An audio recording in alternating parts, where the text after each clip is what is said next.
সিলেটও আর একটা power plant বানানির খাম আতলইছন প্রবাসী হলে 450 কোটি টাকার লাখান খরচে আমেরিকান প্রবাসী হলের প্রতিষ্ঠান আমেরিকান লিবার্টি পাওয়ার বিডি লিমিটেডে ই প্লান্ট বানাইয়া দিব 55 মেগাওয়াটর ই প্লান্ট থাকি কারেন্ট প্রোডাকশন ওয়া আরম্ভ হইলে সিলেটও কারেন্টর আর অভাব থাকত নাই ভোল্টেজের সমস্যাও মিটি যাইব করি মনোহররা ওর 2টা সরকারি আর 3টা প্রাইভেট পাওয়ার প্লান্ট আছে সিলেটের ফেসুগন ই 5টা মিলিয়া রোজ প্রোডাকশন করা ওয়েব 454 মেগাওয়াট কারেন্ট এর মাঝে সরকারি 2টার মাঝে একটা 60 আর আরেকটা 95 মেগাওয়াট কারেন্ট প্রোডাকশন হয় প্রাইভেট কিন্তু মাঝে কুশিয়ার পাওয়ার প্লান্টও 163 মেগাওয়াট বারাকা পাওয়ার প্লান্টও 51 মেগাওয়াট আর এনার্জি প্রিমিয়ায়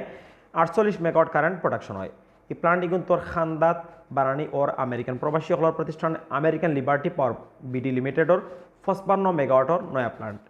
এর মাঝে জায়গা কিনিয়া বিল্ডিং বানানির খামও প্রায় শেষের পথে ইদানিং Jalalabad gas transmission and distribution system limited তাকি গ্যাসের লাইন আনার চুক্তিও শেষ হয়েছে সামনের বছরের শেষে আর নাইলে 2023 ইংরেজির পয়লা থাকি এই প্লান্ট কারেন্ট প্রোডাকশনের খাম আর বইতো ফারে কইরা কোম্পানির managing director Mohammad Kaiser J Chowdhury খবর লইয়া জানা গেছে American Liberty Power BD Limited ওর মেইন 7 জনের মাঝে 6 জনেরও বাড়ি সিলেট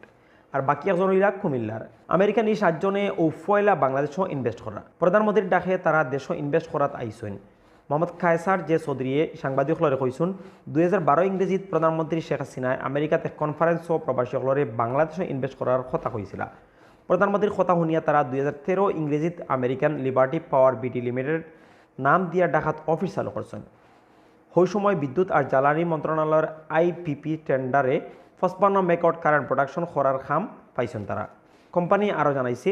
জাগালইয়া বিল্ডিং বানানোর খাম আরম্ভ হইলেও আসল খাম আটকে গেছিল গ্যাস লাইনের অভাবে গেছে অক্টোবর মাসের 14 তারিখ এই ব্যাপারে জালাবাদ গ্যাসের লগে চুক্তিত সাইন হয়েছে যে কারণে পাওয়ার প্লান্ট থেকে প্রোডাকশনের খাম আরও এক দাফ আগুইয়া গেছে এই পাওয়ার প্লান্টে 320 কোটি টাকা লোন দিব লন্ডনের এক ফাইন্যান্স কোম্পানিয়ে আর বাকি 80 কোটি টাকা দিরা মালিক হলে পাওয়ার প্লান্ট দিয়ে খাম আরম্ভ করলেও সামনে দিয়ে কৃষি সহারে আরও নানান ফিল্ডে দিয়ে ইনভেস্ট করার খেয়াল আছে করে কইছেন আমেরিকান লিবার্টি পাওয়ার বিডি লিমিটেডর managing director Kaiser J Chowdhury ইলান জায়গা অখলো ইনভেস্ট করতে পারলে বহুত মানুষ ইবাদি ফেসুকুঞ্জর 5টার 454 মেগাওয়াট কারেন্ট ছাড়াও কুমারগাঁওর 2টা সরকারি আর 2টা প্রাইভেট কোম্পানি রোজ 330 মেগাওয়াট কারেন্ট প্রোডাকশন করের নয়া পাওয়ার প্লান্ট থাকি প্রোডাকশনের কাম আরম্ভ হইলে মানুষে আলাদা সুযোগ সুবিধা পাইবা করি মনোহরা বিদ্যুৎ উন্নয়ন বোর্ড সিলেটের চিফ ইঞ্জিনিয়ার মোহাম্মদ আব্দুল কাদিরে তাই কৈছেন নয়া পাওয়ার প্লান্টর প্রোডাকশন খাম আরম্ভ বিপদ খাটানি যাইব কোনো পাওয়ার প্লান্টর প্রোডাকশন খাম আটকি গেলেও সিলেটর কারেন্টর সাপ্লাই বন হইতো নাই মাঝে মাঝে যে